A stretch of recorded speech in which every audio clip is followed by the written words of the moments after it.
Welcome to Listen Up with Annie. This video is specifically designed to help you improve your listening skills by filling in the blanks with essential keywords. While listening, you should focus carefully on your listening. Have a notebook and pencil ready to make your practice more effective. Pay attention to the keywords or phrases you need to fill in the blanks, and write them down as you hear them. There's an answer page for you to check your work in the description below. Now let's get started. I never really planned to be a lifeboat volunteer when I came to live in North Sea. I'd been working in London as a website designer, but although that was interesting, I didn't like city life. I'd been really keen on boats as a teenager, and I thought if I went to live by the sea, I might be able to pursue that interest a bit more in my free time. Then I found that the Lifeboat Institution was looking for volunteers, so I decided to apply. The Lifeboat Institution building here in North Sea is hard to miss. It's one of the largest in the country. It was built 15 years ago, with funds provided by a generous member of the public who'd lived here all her life. As the Lifeboat Institution is a charity that relies on that kind of donation, rather than funding provided by the government, that was a huge help to us. When I applied, I had to have a health assessment. The doctors were particularly interested in my vision. I used to be short-sighted, so I'd had to wear glasses, but I'd had laser eye surgery 2 years earlier, so that was okay. They gave me tests for colour blindness, and they thought I might have a problem there, but it turned out I was okay. When the Coast Guard gets an alert, all the volunteers are contacted and rush to the lifeboat station. Our target's to get there in 5 minutes.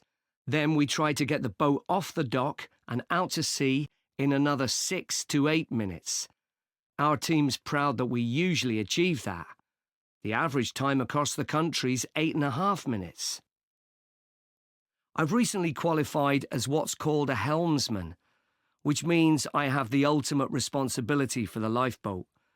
I have to check that the equipment we use is in working order.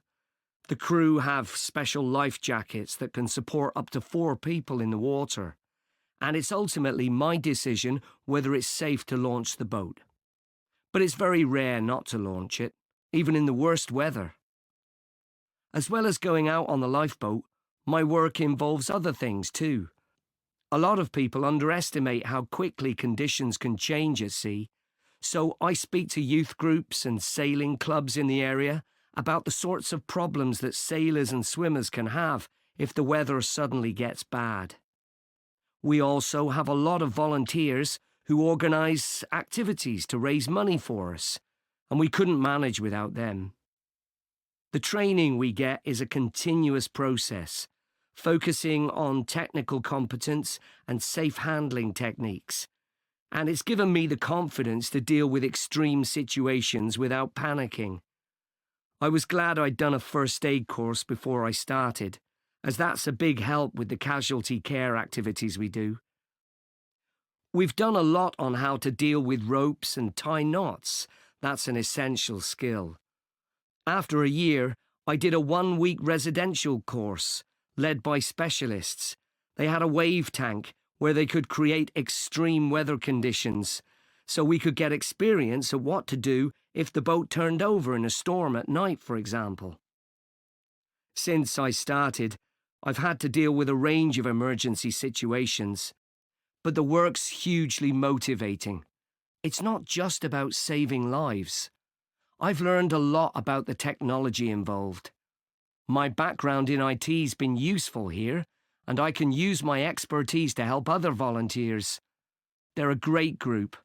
We're like a family, really, which helps when you're dragging yourself out of bed on a cold, stormy night. But actually, it's the colder months that can be the most rewarding time.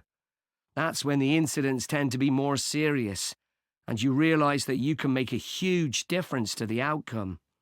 So, if any of you listeners are interested, why don't you